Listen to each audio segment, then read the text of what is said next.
Hello साथियों, मैं अपने यूट्यूब चैनल हिंदी भाषा देश की आशा पर आप सभी का स्वागत करती हूं। आज हम पढ़ने वाले हैं हिंदी साहित्य का इतिहास। हमारा कंटिन्यू डेली एक वीडियो आता है जो स्टार्ट है प्रीवियस ईयर से।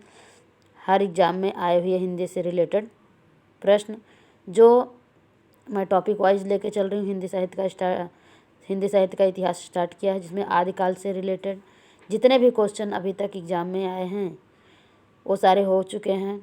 अब मैं भक्ति काल चालू की हूँ। भक्ति काल में भी हमने 2 शाखाएं पढ़ चुके हैं। आज हम स्टार्ट करेंगे राम भक्ति काव्य। राम भक्ति काव्य का वीडियो आज ख़त्म करके कल कृष्ण भक्ति काव्य लेके आएंगे। ऐसे ही और क्वेश्चन पाने के लिए हमारे चैनल को सब्सक्राइब करें और शेयर करें और लोगों की मदद हो सके। स्टार्ट करते हैं। क्वेश्चन नंबर 1, स्वामी अग्रदास किस काव्य धारा के कवि हैं? निर्गुण संत काव्य, प्रेम संत काव्य, प्रेमाश्रयी काव्य धारा, राम भक्ति काव्य धारा या कृष्ण भक्ति काव्य धारा? किसके हैं? तो राम भक्ति काव्य धारा के हैं। ये GIC प्रवक्ता परीक्षा में 2015 में आया था क्वेश्चन। व्याख्या देखेंगे, व्याख्या के साथ देखेंगे, जिससे हमारे क्वेश्चन से जो भी टॉपिक बच जाते हैं वो व्याख्या में कवर हो जाएंगे। स्वामी अग्रदास राम भक्ति शाखा के प्रमुख कवि थे। इस शाखा के प्रमुख कवि हैं रामानंद, तुलसीदास, नाभादास, प्राणचंद, चौहान, केशवदास आदि। स्वामी अग्रदास कृष्णदास पयहारी के शिष्य थे। इनकी रचनाएं हैं हितोपदेश, उपखाड़ा, बावनी, ध्यान मंजरी, राम ध्यान मंजरी तथा कुंडलिया। ये इनकी रचनाएं हैं। क्वेश्चन नंबर 2, राम भक्ति शाखा के रसिकोपासना का समावेश किसने किया? केशवदास ने, अग्रदास ने, लालदास ने, नाभादास ने? किसने किया? तो बी, अग्रदास ने किया है। किसने किया है? अग्रदास ने किया है। राम भक्ति शाखा के रसिकोपासना का समावेश अग्रदास ने किया है। क्वेश्चन नंबर 3 देखने से पहले इसकी व्याख्या देख लेंगे।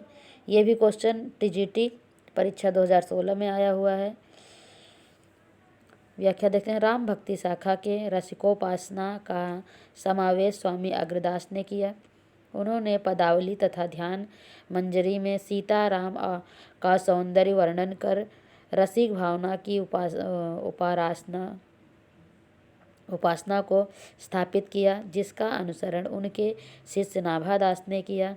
अग्रदास ने रसिक राम भक्तों को पंचभावोपासक मानकर उनकी अष्टयाम भावना के 5 रसों के अनुकूल सेवाओं का विधान किया। राम भक्ति में रसिक भावना की स्थिति ऐश्वर्य और श्रृंगार के बीच मानी गई है। क्वेश्चन नंबर 3,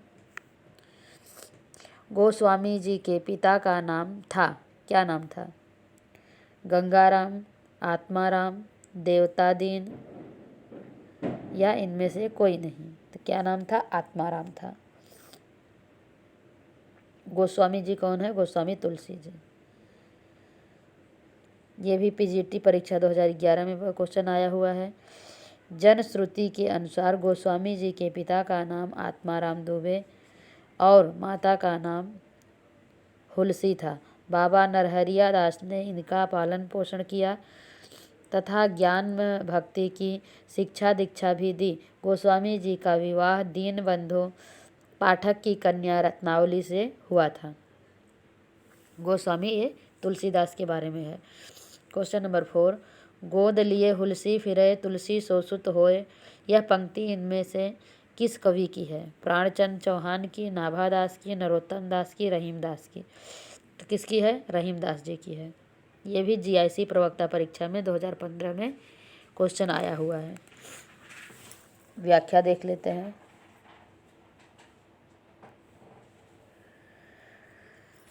हिंदू अवतार पुरुषों के प्रति रहीमदास जी बहुत आदर की भावना रखते थे। इसलिए तुलसीदास और रहीम जी के बीच परस्पर अवतारवाद पर भी चर्चा होती रहती थी। दोनों के बीच पत्र व्यवहार भी होता रहता था। एक समय एक ब्राह्मण अपनी कन्या के विवाह हेतु धन की याचना करने गोस्वामी तुलसीदास जी के पास आया। उन्होंने दोहे की एक पंक्ति लिखकर उसके हाथ रहीम के पास भिजवा दिया। सुरती नरती नारती यह चाहत सब कोय। रहीम ने ब्राह्मण को वांछित धन दिया और दोहे की पूर्ति कर उसे वापस तुलसीदास के पास भेज दिया, जो इस प्रकार है। गोद लिए हुलसी फिरे तुलसी सोसुत होय। ये तब पंक्ति पूरी होती है। क्वेश्चन नंबर 5, गोद लिए हुलसी फिरे तुलसी सोसुत होय पंक्ति का लेखक कौन सा भक्त कवि है? सूरदास, रसखान, रहीमदास, नर हरियादास। कौन थे? रहीमदास जी थे। ये क्वेश्चन यूपीपीएससी एलटी ग्रेड परीक्षा में 2018 में आया हुआ है। तुलसी की भक्ति का स्वरूप क्या था? दास्य, साख्य, वात्सल्य, मातृ। क्या था? दास्य भाव की थी। ए।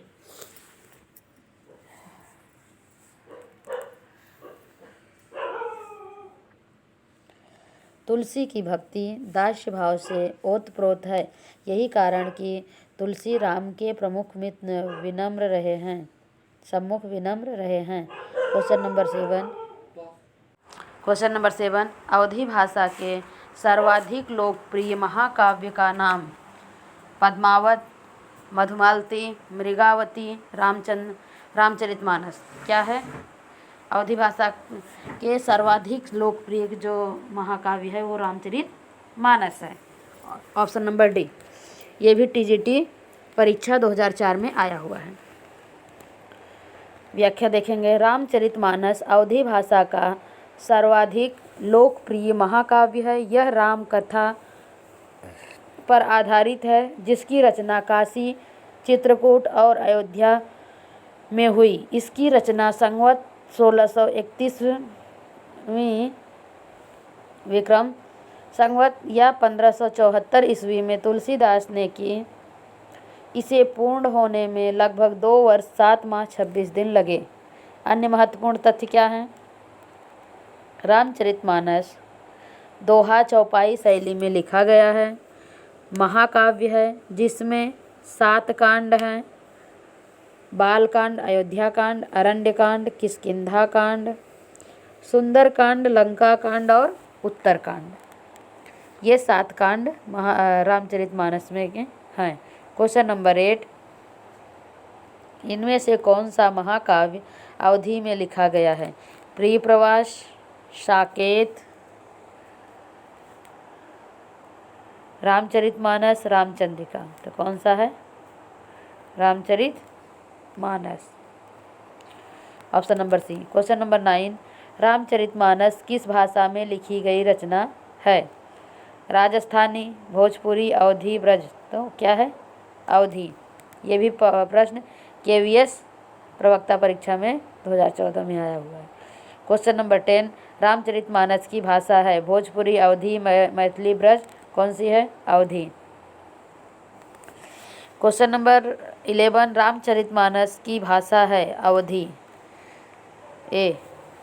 क्वेश्चन नंबर 12, राम कथा पर आधारित तुलसी के महाकाव्य का क्या नाम है? भरत मिलाप, रामचरितमानस, राम रक्षा स्तोत्र, रामचंद्रिका। क्या है? रामचरितमानस। क्वेश्चन नंबर 13, गोस्वामी तुलसीदास ने रामचरितमानस की रचना किस संवत में की थी? 1631, संवत 1637, संवत 1649। इनमें से कोई नहीं। तो कौन सा था? 1631। क्वेश्चन नंबर 14, रामचरितमानस में कुल कितने कांड हैं? 15 कांड हैं, 10 कांड हैं, 7 कांड हैं, 8 कांड हैं। कितने हैं? तो 7 कांड हैं। रामचरितमानस में कुल कितने कांड हैं? 7 कांड हैं। रामचरितमानस में कितने कांड हैं? 7 कांड हैं। सुंदर कांड में प्रमुख पात्र हैं हनुमान, भरत, कैकेयी, लक्ष्मण। हनुमान जी। व्याख्या देखते हैं। सुंदरकांड तुलसीदास कृत रामचरितमानस के 7 भागों में से एक है। इस कांड में हनुमान जी के लंका गमन से लेकर आगमन तक की अवधि विविध रूपों में वर्णन किया गया है। रामचरितमानस में विभत्स रस का प्रयोग किन कांडों में मिलता है? अरण्य कांड और लंका कांड में, सुंदरकांड और उत्तरकांड में, बालकांड और अयोध्या कांड में, उपर्युक्त सभी कांडों में। तो क्या है? अरण्य कांड और लंका कांड में रामचरित के विभत्स रस का प्रयोग हुआ है। कहाँ कहाँ? अरण्य कांड और लंका कांड में। अगला क्वेश्चन, ये भी दिल्ली केंद्रीय विद्यालय के पीजीटी परीक्षा में 2015 में क्वेश्चन आया हुआ है।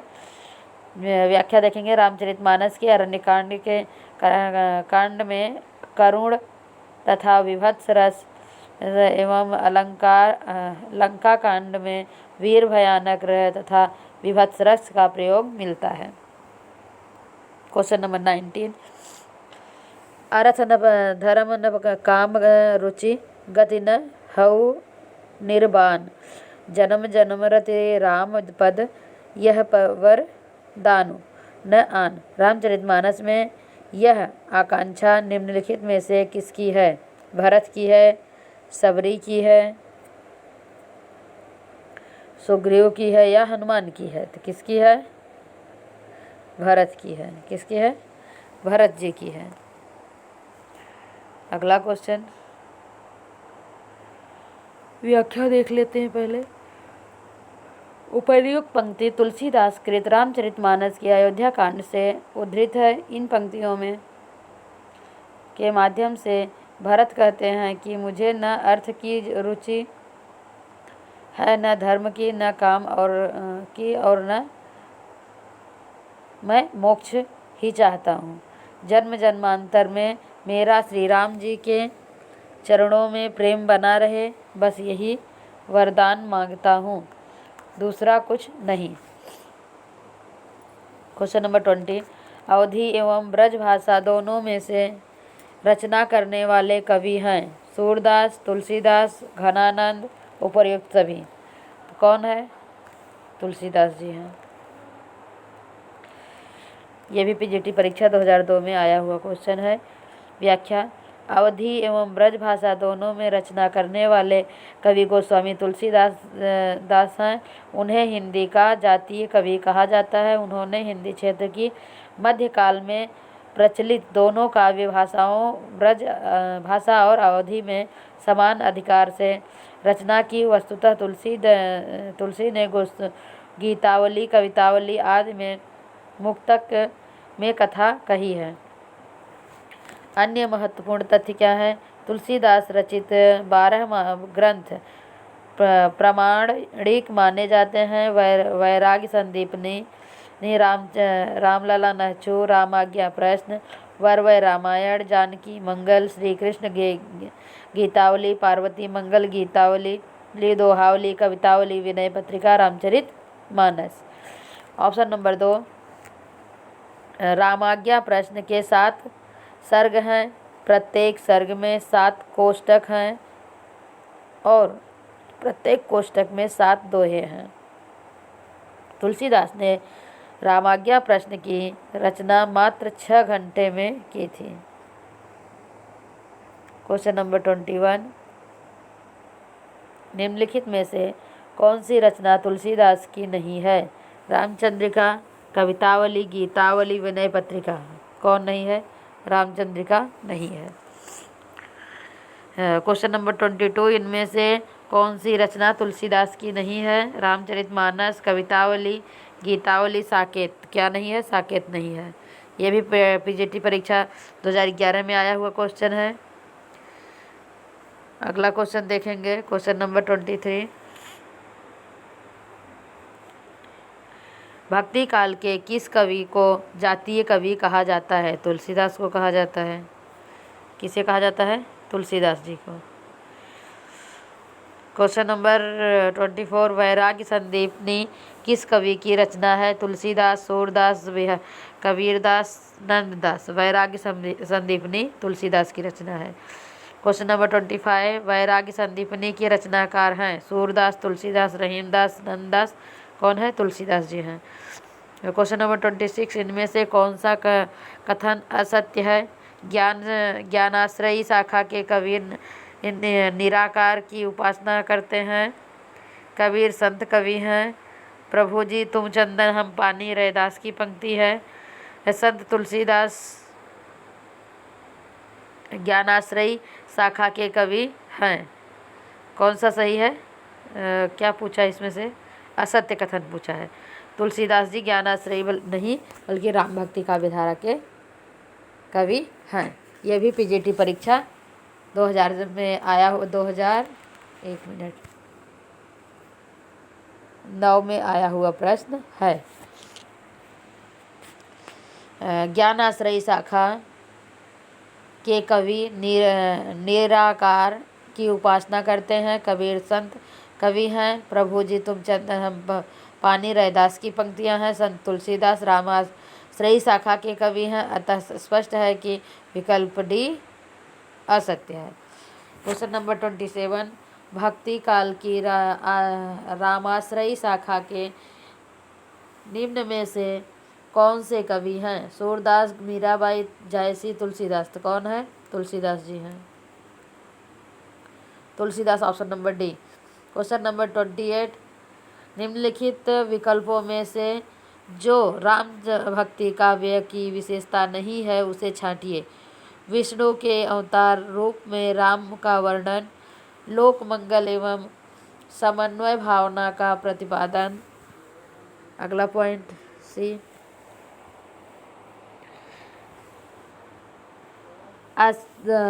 असत पर सद्वृत्तियों की विजय। डी, कृष्ण की विविध लीलाओं का गायन। तो कौन सा नहीं है? क्या क्वेश्चन पूछा था? विशेषता नहीं है। किसकी विशेषता नहीं है? राम भक्ति की। तो ये कृष्ण के बारे में जो बताया गया है ये नहीं है। Option number D. व्याख्या देखेंगे। कृष्ण की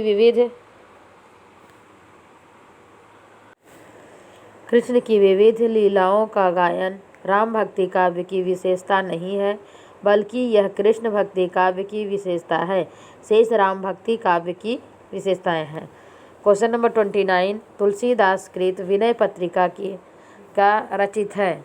ब्रजभाषा में, अवधी भाषा में, खड़ी बोली में, वैदिक संस्कृत में।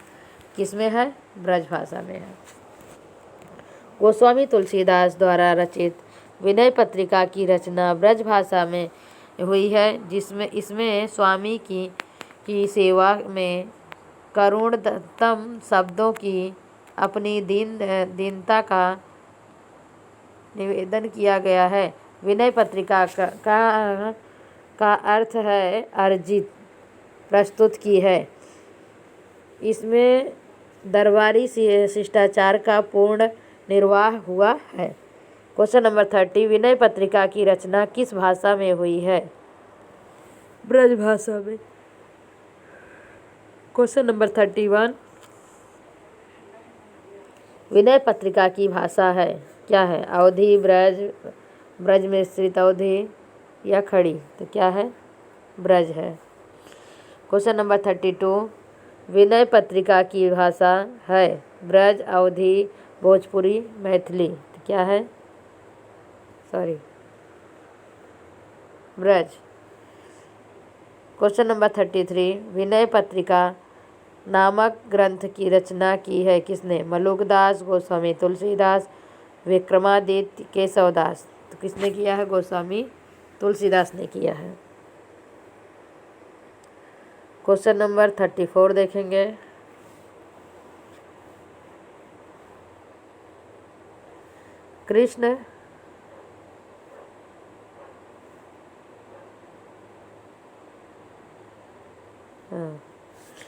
कृष्ण गीतावली ग्रंथ के रचनाकार हैं? सूरदास, तुलसीदास, नंददास या मीराबाई। कौन है? तुलसीदास जी हैं।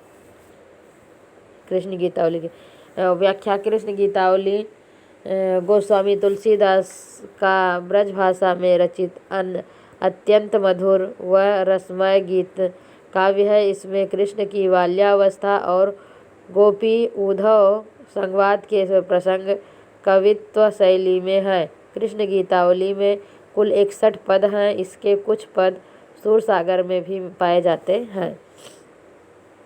क्वेश्चन नंबर 35, कृष्ण गीतावली नामक काव्य ग्रंथ के रचयिता हैं तुलसीदास, सूरदास, रैदास, केशवदास। कौन है? तुलसीदास जी हैं। क्वेश्चन नंबर 36, कृष्ण गीतावली के रचनाकार हैं तुलसीदास, सूरदास, कबीरदास, रामानंद। तो कौन है? तुलसीदास जी हैं। ये भी पीजीटी परीक्षा 2000 में आया हुआ क्वेश्चन है। अगला ऑप्शन क्वेश्चन देखेंगे। क्वेश्चन नंबर 37, ये 2011 में आया हुआ है। अगला क्वेश्चन है क्वेश्चन नंबर 37, कृष्ण गीतावली नामक काव्य कृति के रचनाकार हैं सूरदास, तुलसीदास, मीराबाई, नरोत्तम दास। कौन है? तुलसीदास हैं। क्वेश्चन नंबर 38, कृष्ण गीतावली नामक काव्य कृति के रचयिता हैं कबीरदास, तुलसीदास, सूरदास, मीराबाई। कौन है? तुलसीदास जी हैं। यह भी पीजीटी परीक्षा 2004 में आया हुआ प्रश्न है। अगला प्रश्न देखेंगे।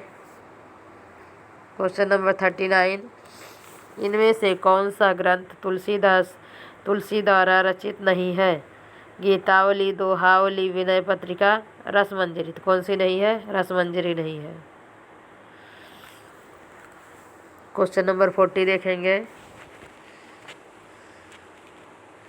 व्याख्या देख लेते हैं पहले। रसमंजरी नंददास की रचना है।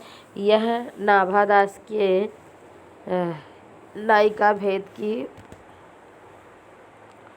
पूरक है, जो भानुदत्त की रसमंजरी के आधार पर रचित है।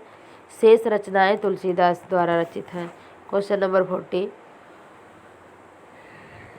इसमें तुलसीदास की रचना नहीं है। कौन सी? कवितावली, गीतावली, विनय पत्रिका या रामचंद्रिका। कौन सी नहीं है? रामचंद्रिका नहीं है। रामचंद्रिका नहीं है। यह भी पीजीटी परीक्षा 2016 में आया हुआ प्रश्न है। रामचंद्रिका केशवदास द्वारा रचित, शेष रचनाएं तुलसीदास की हैं। क्वेश्चन नंबर 41, तुलसीदास ने भी भ्रमर गीत परंपरा के अंतर्गत भ्रमर गीत की रचना की है, जो संकलित है जानकी मंगल में, कृष्ण गीतावली में, कवितावली में। तो ये पीजीटी परीक्षा 2002 में आया हुआ क्वेश्चन है।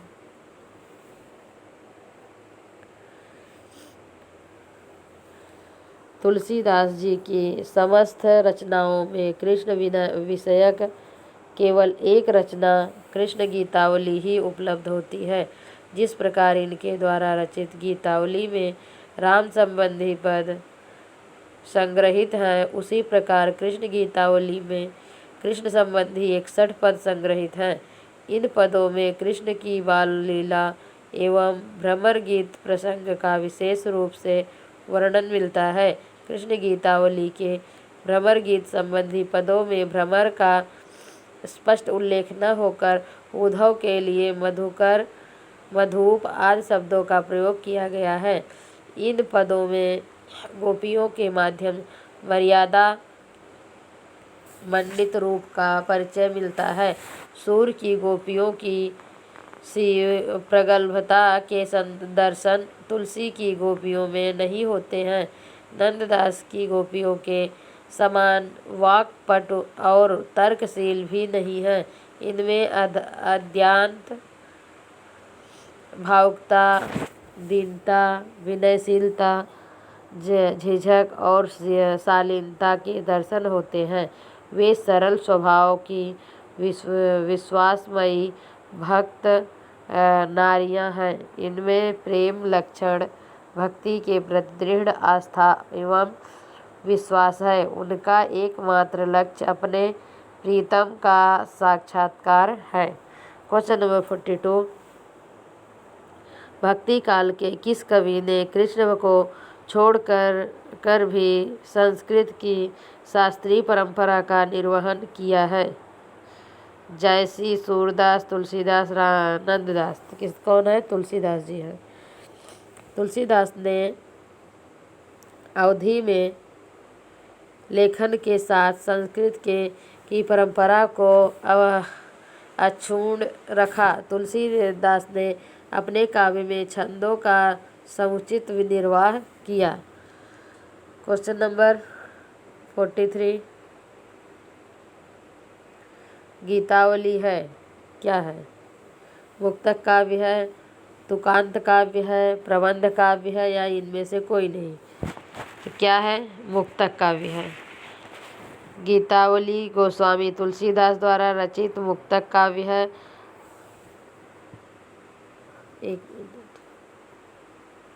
तुलसी जिस प्रकार ब्रजभाषा और अवधी दोनों माध्यमों पर समान अधिकार रखते हैं, उसी प्रकार प्रबंध और मुक्तक दोनों की रचना में भी कुशल हैं। गोस्वामी तुलसीदास ने गीतावली और कवितावली आदि में मुक्तक शैली के में राम कथा कही है। क्वेश्चन नंबर 44, तुलसीदास ने किस काव्य की रचना सूरदास के अनुकरण पर की? दोहावली, कवितावली, जानकी मंगल, गीतावली। कौन सी है? गीतावली। ये भी KVS NVS TGT परीक्षा 2019 में आया हुआ प्रश्न है। व्याख्या, आचार्य रामचंद्र शुक्ल ने हिंदी साहित्य का इतिहास में लिखा है कि गीतावली की रचना गोस्वामी जी ने सूरदास के अनुसरण पर की है। बाल लीला के कई पद ज्यों के त्यों सूरदास से मिलते हैं। केवल राम श्याम का अंतर है। क्वेश्चन नंबर 45, रामचरितमानस का ज्ञानदीप प्रसंग किस कांड में वर्णित है? उत्तरकांड, अयोध्या कांड, बालकांड, या अरण्य कांड? किसमें है? उत्तरकांड में है। क्या है? रामचरितमानस का ज्ञानदीप प्रबंध। अगला क्वेश्चन देखेंगे, व्याख्या देख लेते हैं पहले। गोस्वामी तुलसीदास जी ने उत्तरकांड में श्री राम वशिष्ठ संवाद, नारद की अयोध्या जाकर रामचंद्र जी की स्तुति करना, शिव पार्वती संवाद, गरुड़ मोह तथा गरुड़ जी का काकभुसुंडी से राम कथा एवं राम रहीम क्या है सुनना, वन भुक्ति जी के पूर्व जन्म की कथा, ज्ञान भक्ति निरूपण, ज्ञान दीपक और भक्ति की महान महिमा, गरुड़ के साथ प्रश्न और करभूमि की उत्तर आदि विषयों का विस्तृत वर्णन किया है। क्वेश्चन नंबर 46, रामचरितमानस से किस संवाद का संबंध नहीं है? शिव पार्वती संवाद, या प्रल्प भरद्वाज संवाद, राम सीता संवाद, काकभुसुंडी संवाद? अब यहाँ पर देखो, PGT परीक्षा 2004 में आया हुआ क्वेश्चन है, इसके भी आंसर इसमें गलत है। रामचरितमानस का संबंध विकल्प में से गए सभी संवादों से है। क्वेश्चन पूछा है नहीं है। आगे देखते हैं, ये क्वेश्चन गलत है, सभी से संबंध है, कोई भी ऐसा नहीं जिससे संबंध ना हो। अगला क्वेश्चन, क्वेश्चन नंबर 57,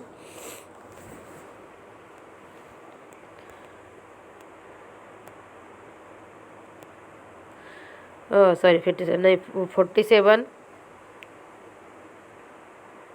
नीचे दो वाक्य दिए गए हैं, इनमें से कौन कथन ए तथा पूर्व कारण आर की संज्ञा दी गई है। पहला, राम काव्य का परिचित विषय धार्मिक और भविष्यत है, इसीलिए कवियों ने भगवान राम की प्रतिष्ठा में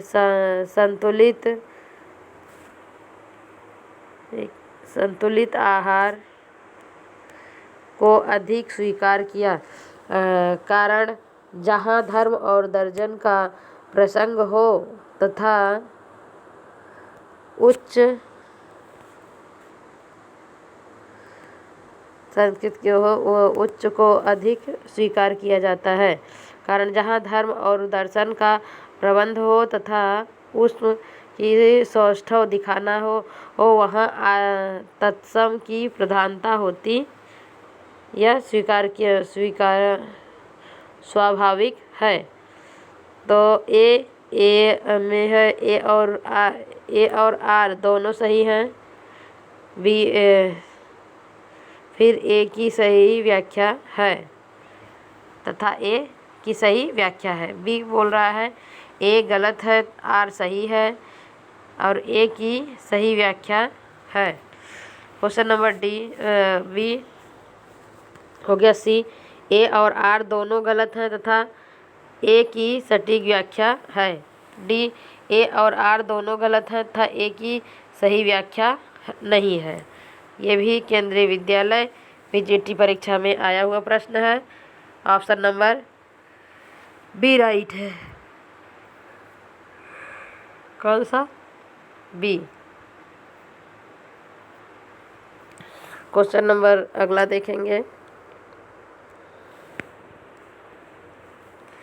राम काव्य का परिचय प्रतिपाद्य विषय धार्मिक और भक्ति प्रधान है, इसलिए कवियों ने भगवान राम की प्रतिष्ठा में संस्कृत शब्दावली को अधिक स्वीकार किया है। यहाँ कथन सही नहीं है। जहाँ धर्म और दर्शन का भार हो तथा उच्च काव्य सौष्ठव दिखाना हो वहाँ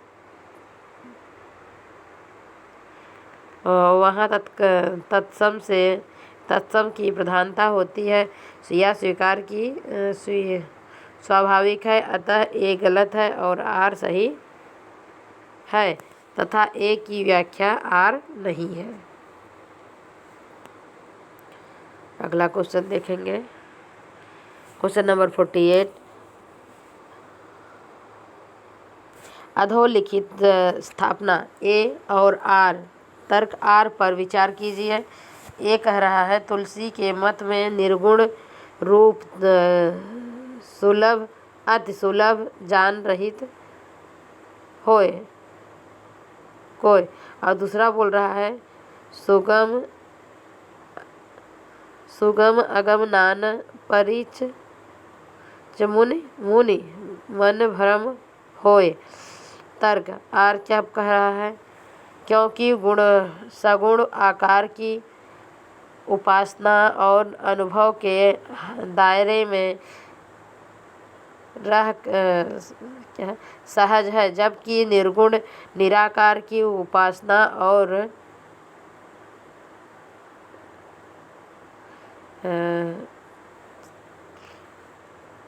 यह क्योंकि सगुण आकार की उपासना और अनुभव के दायरे में रह सहज है, जबकि निर्गुण निराकार की उपासना और अनुभूति कठिन है। नीचे दिए गए कोड का प्रयोग सही उत्तर का चयन। ए और आर दोनों सही है। बी सही है, आर गलत है। ए गलत है, आर सही है, या आर सही है, सॉरी ये आर और ए दोनों गलत है। तो कौन सा राइट है? क्वेश्चन नंबर बी राइट है। कौन सा? बी। ए सही है लेकिन आर गलत है। इस वीडियो को हम यहीं पर समाप्त करते हैं। अगले वीडियो में हम कृष्ण भक्ति का विधारा लेके आएंगे। हमारे चैनल को लाइक शेयर और सब्सक्राइब करें। धन्यवाद।